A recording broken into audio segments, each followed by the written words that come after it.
Hey, do you remember back in 2011 when people thought the world was ending? Well, spoiler alert, since it's 2025, it didn't. But you know what does? Podcasts that quit too soon. Stick with me because your best episode is still ahead.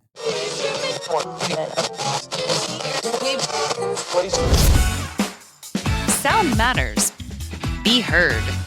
Welcome to the podcast where you get exclusive behind-the-scenes tips to make your own show sound truly spectacular. This is Podtastic Audio. Hey, what's happening? How are you doing today? Thank you so much. I truly do mean that. Thank you so very much for being here. I really do appreciate you spending your time with me today so that I can share everything about podcasting with you so that you can make an amazing show for your audience. And one amazing tool to help you make that happen is Riverside.fm. You know, today's episode is brought to you by Riverside, the all-in-one platform that helps creators like us make studio quality podcasts and videos, even in 4K, without all those stupid tech headaches. Hey, remember back in 2011 when some folks thought the world was ending? Yeah, well, we're still here. Check that out. Surprise. But do you know what needs to end? Wasting hours editing your podcast. That's where Riverside saves the day. You can record flawless audio and video, edit right inside the platform.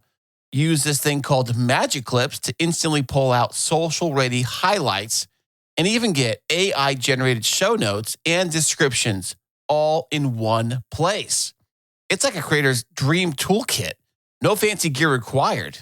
Check that out.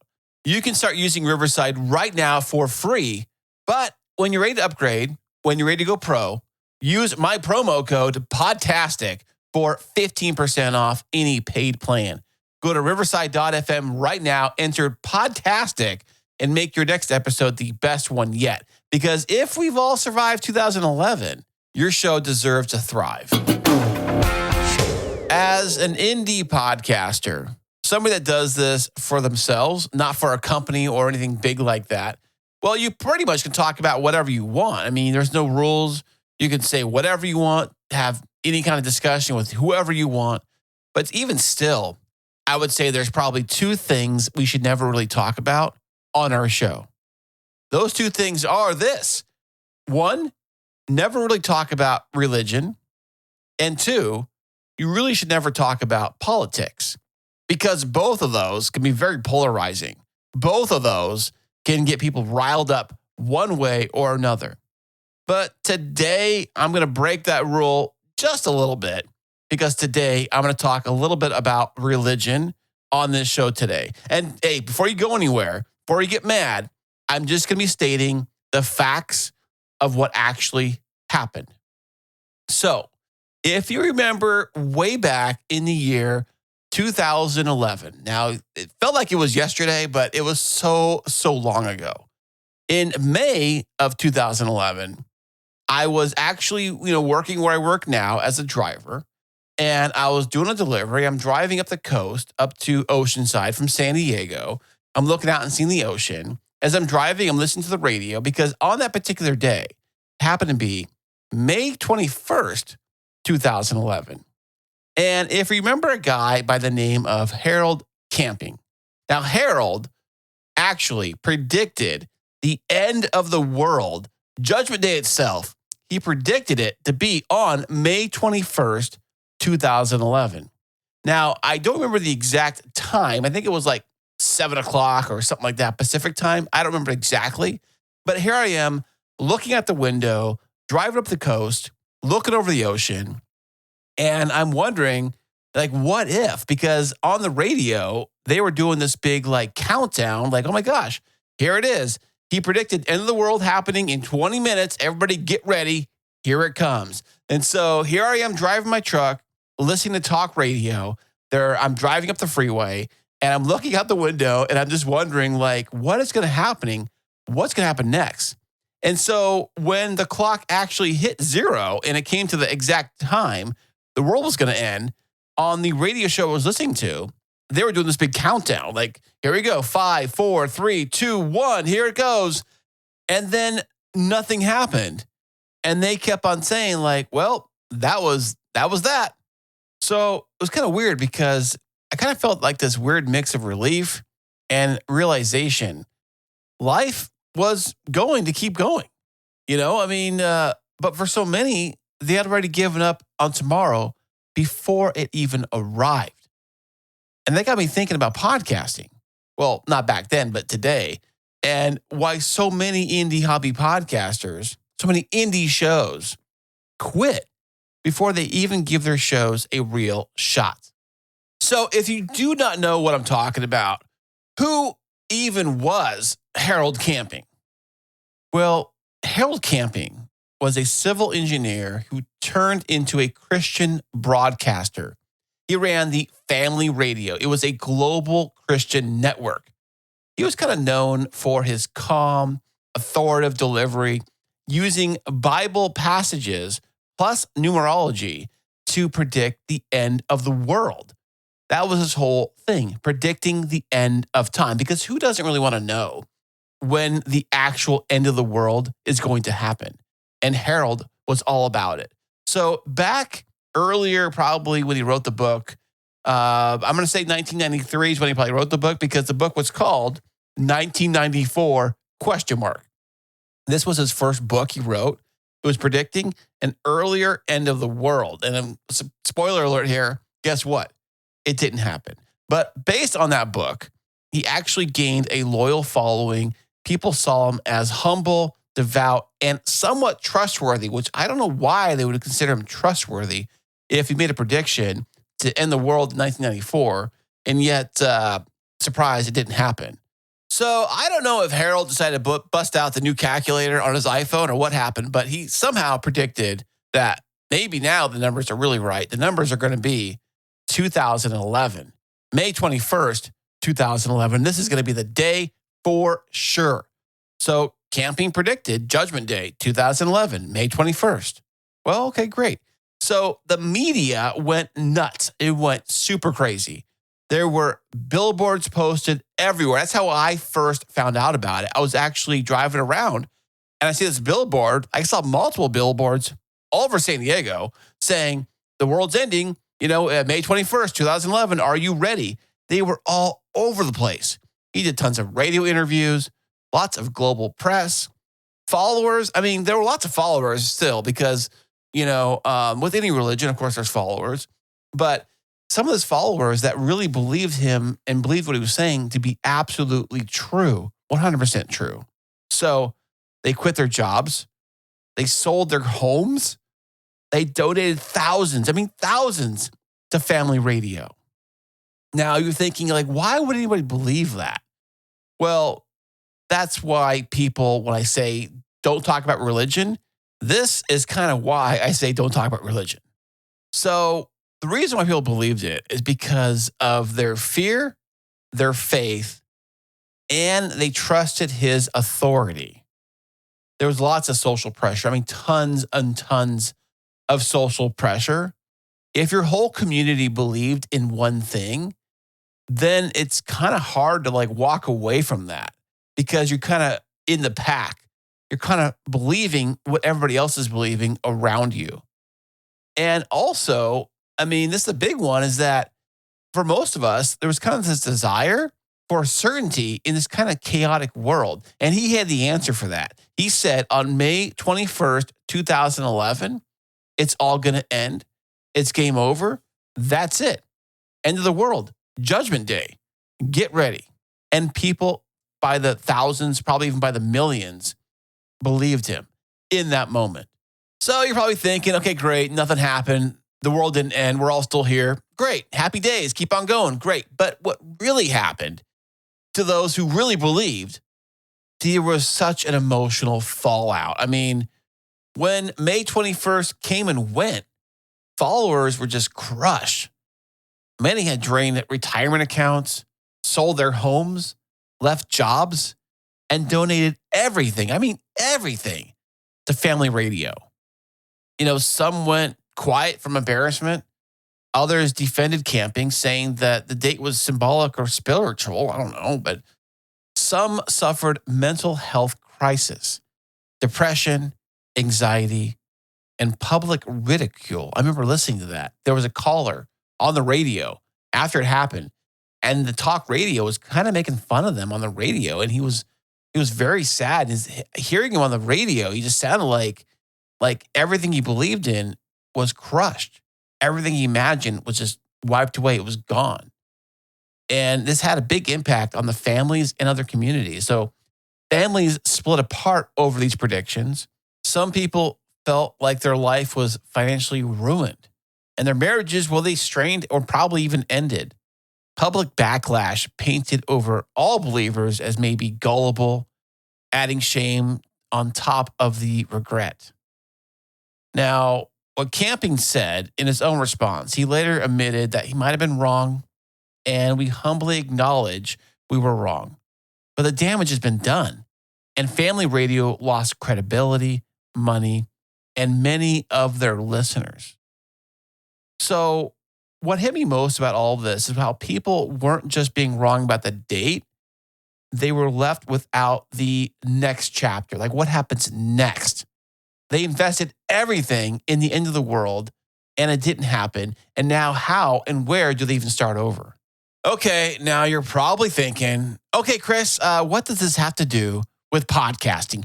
What does the end of the world, a failed prediction, have anything to do with me and my podcast? Well, sit tight, Buttercup, because here we go. Because where it has to do with podcasting is that what clicked for me is while Harold Camping was predicting the end of the world, a lot of podcasters out there, maybe you're one of them, are quietly predicting the end of their shows every single day.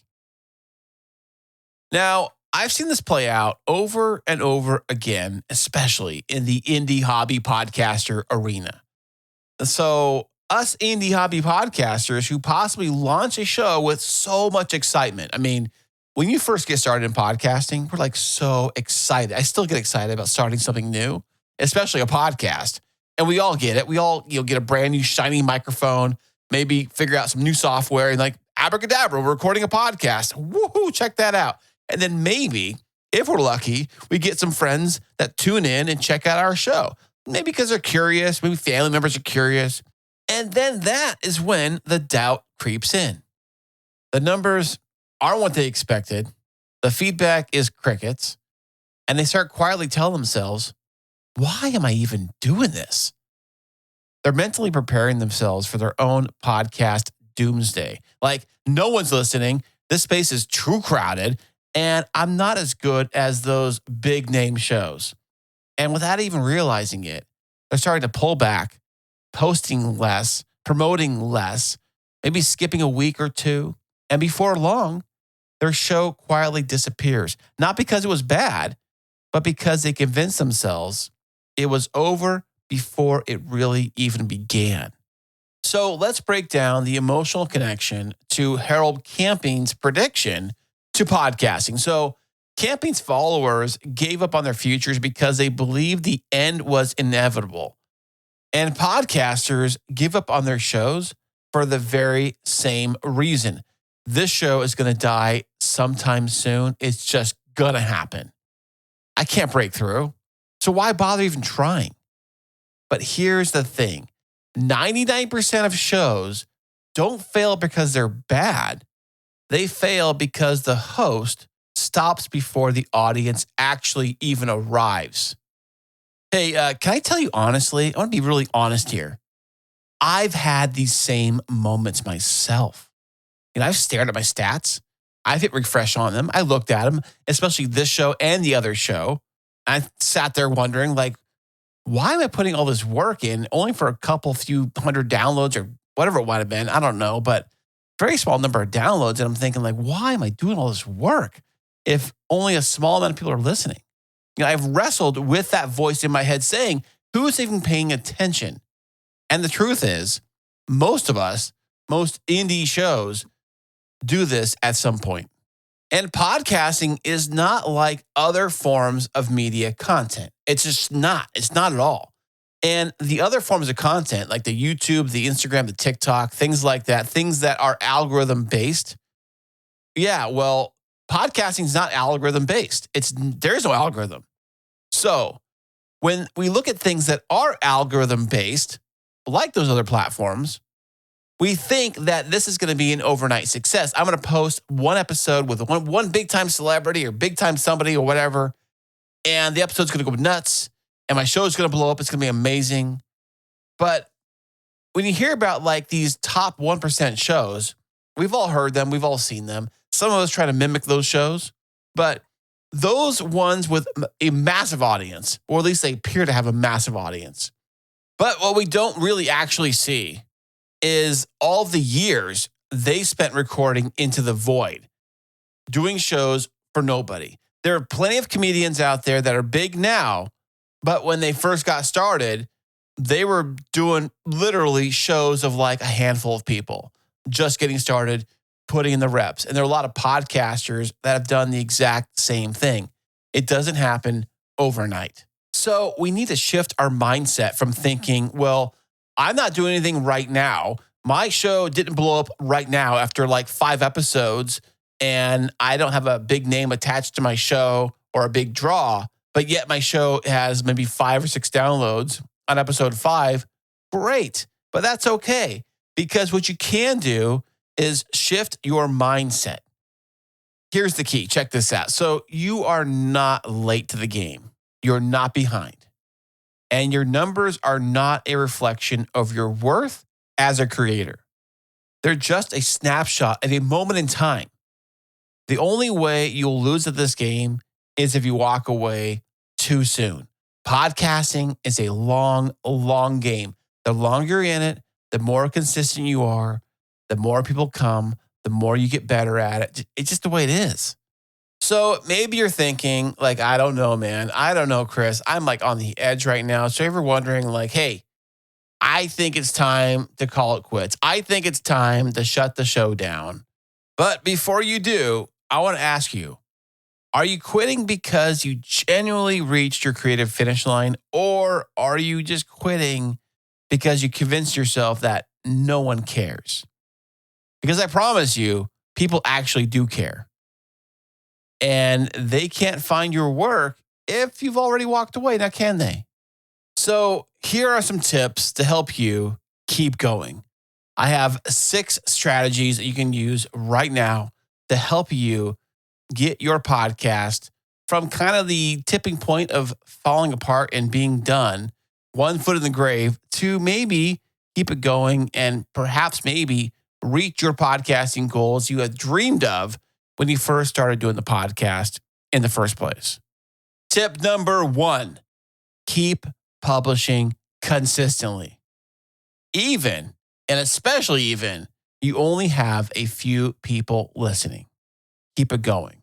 Because if you keep going to those few people don't know they're only a few people. You ever think about that? Your listeners do not know who the other listeners are or how many. All they care about is that they're listening to you and you produce content consistently and they enjoy consuming it. So do it for them. Moving on to tip number 2, focus on making each episode sharper, just not bigger. Now, what does this really mean? It means that you need to focus on delivering something valuable to your audience. Focus on each episode being sharper and not just like, I'm going to have this big production and big names and all this pizzazz and all this maybe fluff and sound effects and all this cool stuff, pizzazz it up a bit.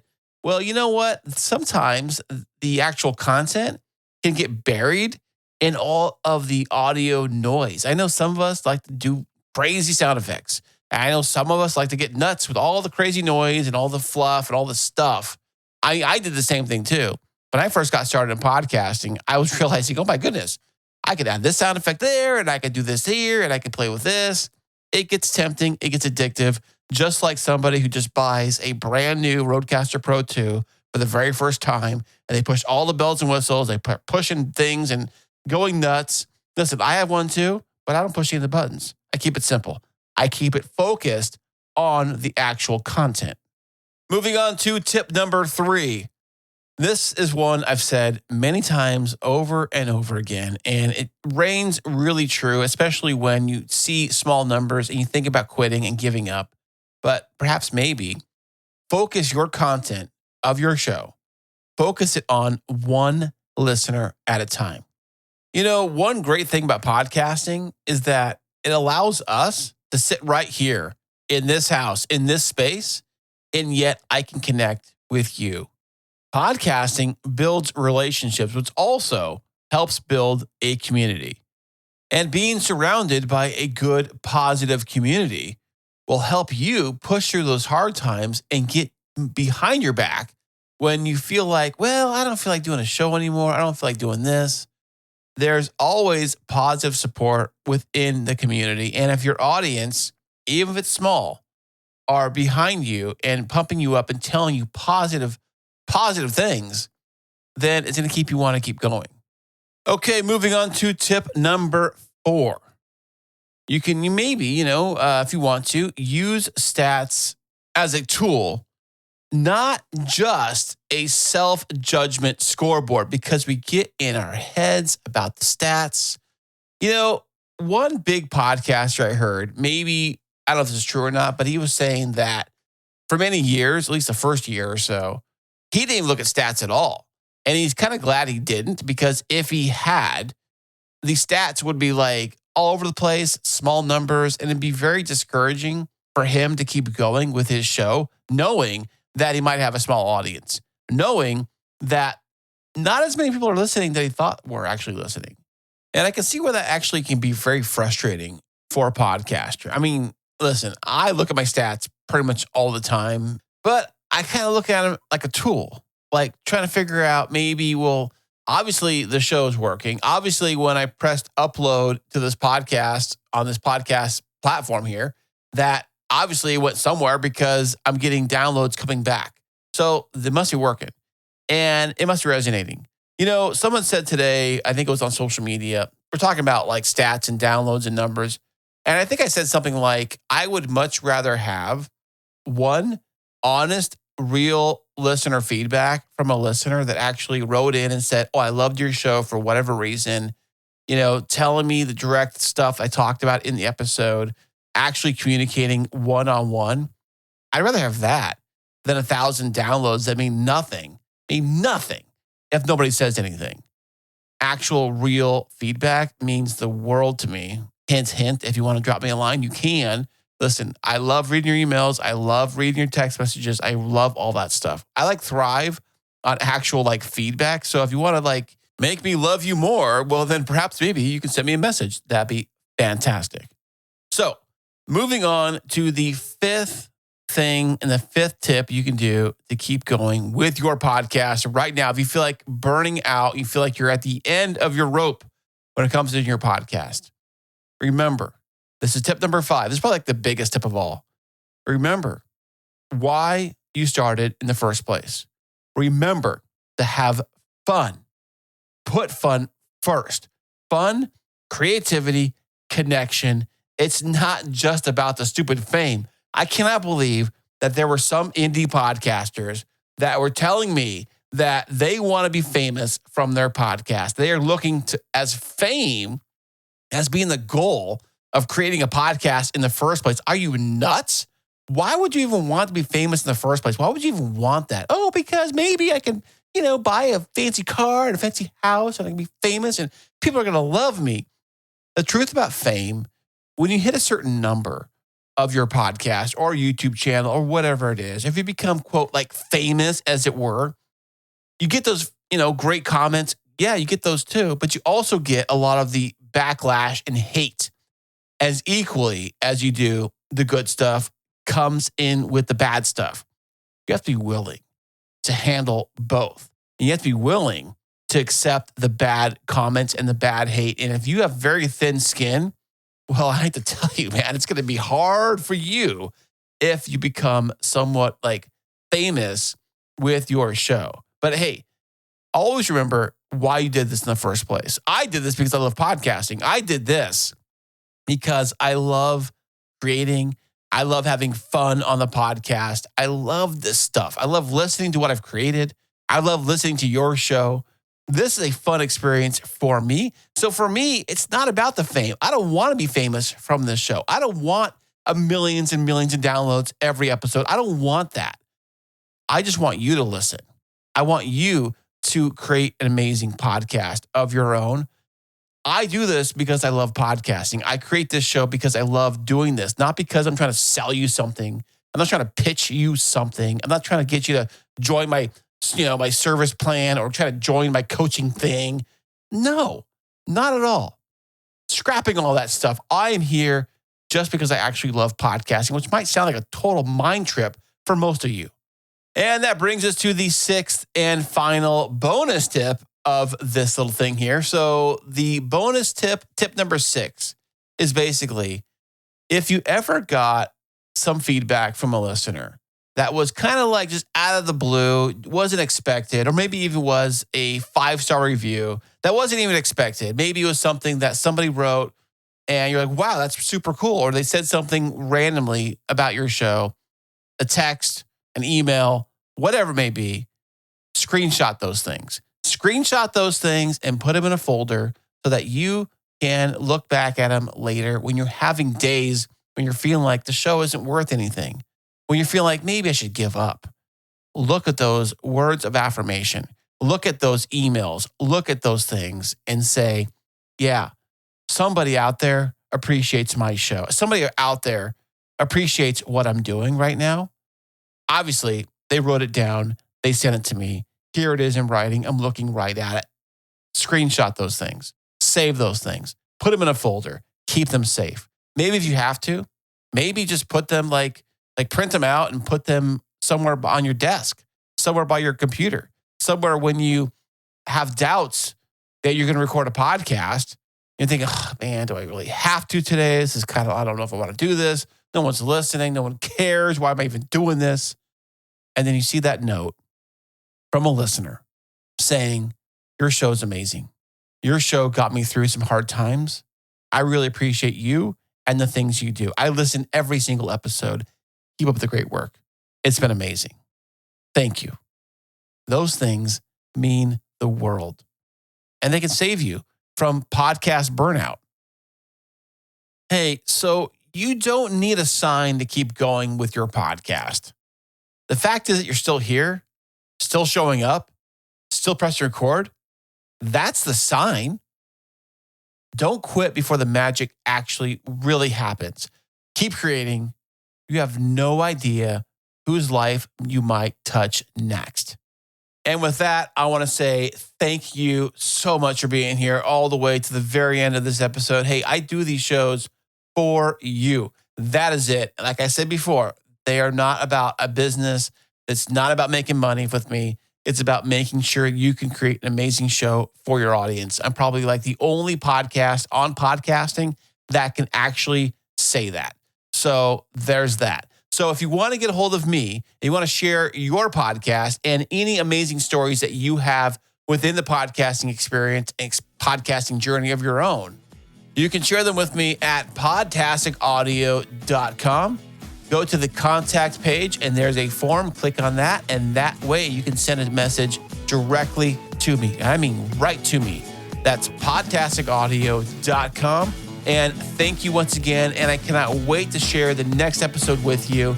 And until then, happy podcasting. Keep on podcasting and make sure you make something special for that one listener who truly loves your show.